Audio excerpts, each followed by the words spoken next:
All right, today I want to share our great love and deep passion for American Spikenard, Aralia racemosa. This is a plant, if you are in range, you should most certainly grow. Pollinators love the flowers, birds love the berries, and humans love different parts of this plant as well.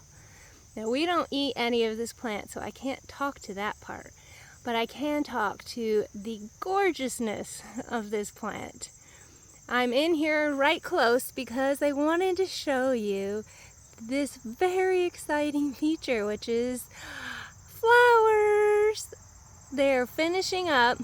I can't even believe that flowers came onto this plant this season. And I really wanted to talk about this plant besides the gorgeousness, but also because of the difficulty we have had growing it and some of the things we have figured out. Finally, let me take a step back here so you can see. And I'm going to show you that we have this plant now in this pretty open area. It's about 1.5 feet or so tall this year, which is really just kind of a miracle because it was struggling so much this year. They can get, though, pretty big. I mean, 4 feet tall, 4 feet wide, which is why I first noticed this. They grow at a place we hike frequently, and the size on that one is just big and beautiful. And after the flowers are pollinated, they get a very beautiful purple berry on there, and they end up being in these really long clusters. I mean, and there's so many on there that it's a showstopper. This plant is a showstopper. The leaves are really interesting, and because of the wildlife value and the beauty, I don't know why you wouldn't plant it other than it's hard to grow. Okay, so look here, like I was showing you, we're out here in this very open area. Everywhere I read about American Spikenard, they say plant it in the woods. And that's what we did, because some of the plants we have found have been in the woods. And what we didn't contemplate, though, is the difference in the soil. And I'm not talking about richness. I am talking about moisture. Our soils here in many of the areas, one we're going to go look at here in a minute, are not super well drained. Part of that is due to us pushing some moisture back from the vernal pool there. And other areas, it's just wet for a while. We live in the till plain, and the soils hold some moisture, which is really lovely for other reasons. And so where we saw this one in the woods is on a slope, and it's much quicker draining.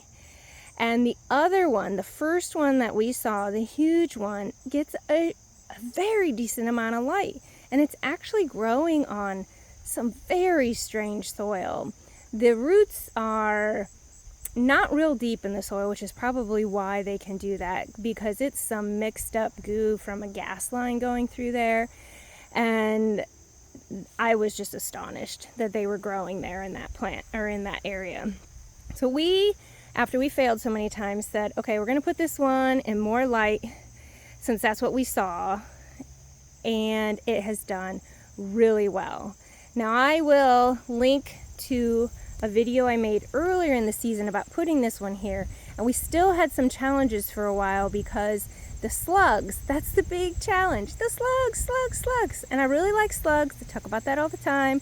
They're very important for decomposing materials. They eat all kinds of stuff, and firefly larvae eat them, so they have a role. But they love to eat spikenard, and spikenard cannot keep up with their chomping if it's in a really moist environment.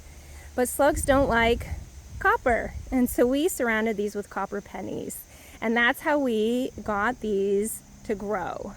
This is our best one by far. Gets a lot more light, and it's here with two of our other best friends, American Persimmon and Black Cohosh. Black Cohosh isn't liking it quite as much, so we'll figure that out. But here is another American spikenard. Not doing as great. It's in a lot more shade right here and a lot more damp because I have it next to a bird bath. Not real smart given what I know. And so it is getting eaten by slugs. And you can always tell when the slugs have been around because there are the slug tracks. And I do have some pennies around the base, but look at that.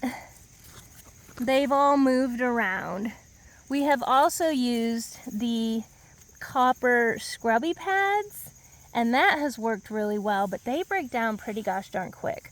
So we're still playing with it. But the most important thing for right now is don't plant it in the shade where it's really wet and if you have slugs, because they will eat this.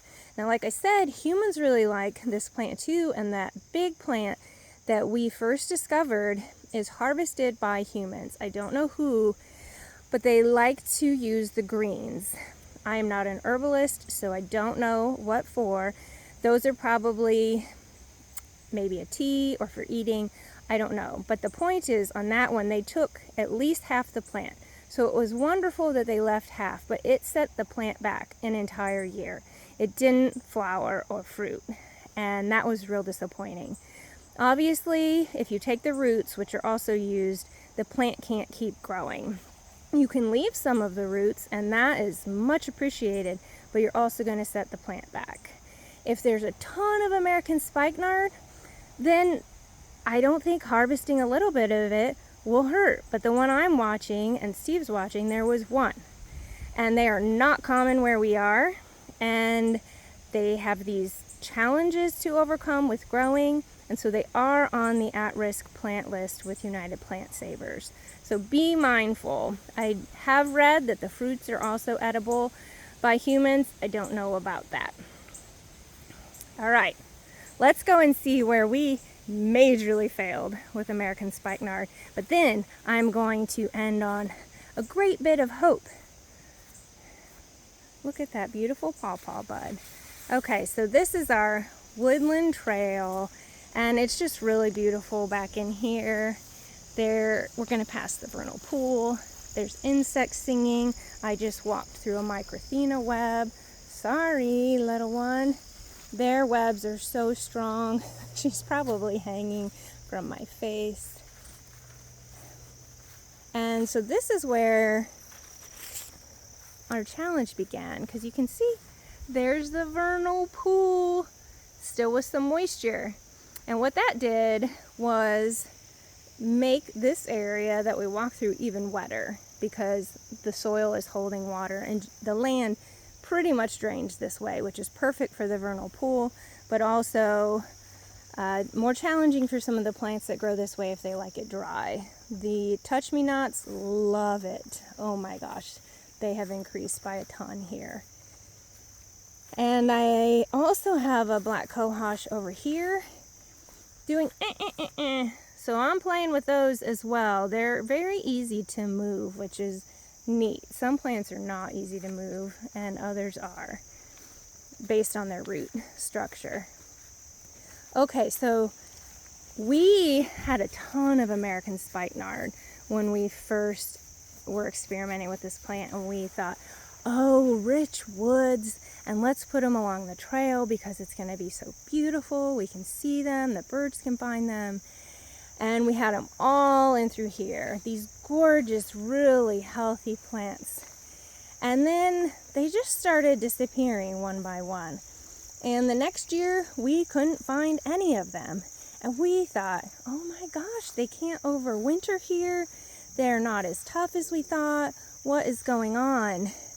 And it took a while for us to figure out, but they all were just eaten by slugs.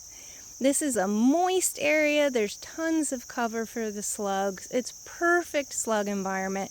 It's also perfect firefly environment. You come out here in firefly season and it is just this magical twinkly area you don't want to ever leave. And that's probably because they get to eat a lot of slugs in their larval stage. So that was a huge lesson for us. Don't plant in a really moist environment that's also very shady, because the growth is slow in the shade and the plants cannot keep up with the munching by the slugs. Now, here's the interesting thing. Some folks say that American Spikenard is very difficult to grow.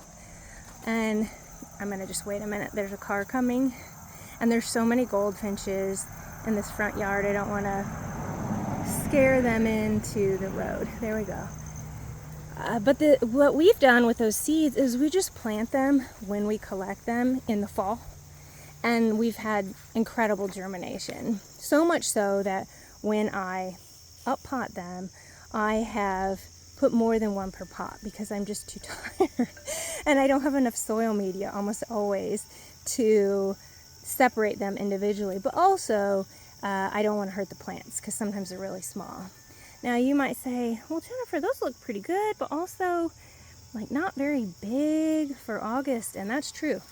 And that is because I put them in a compost mix that we had on hand. And we were just doing a million other things. I thought spikenard grows strongly, but I forgot what I did the first time, which was fertilize them a lot. And the compost just did not have many nutrients, and so they just sat at this really tiny size forever. And they were in the shade. And so they're thankfully protected from the slugs because they're up off the ground. But I realized, oh, they need food. They don't have any food. And so I've been fertilizing, and they are growing like superstars now. And I'm so excited about that.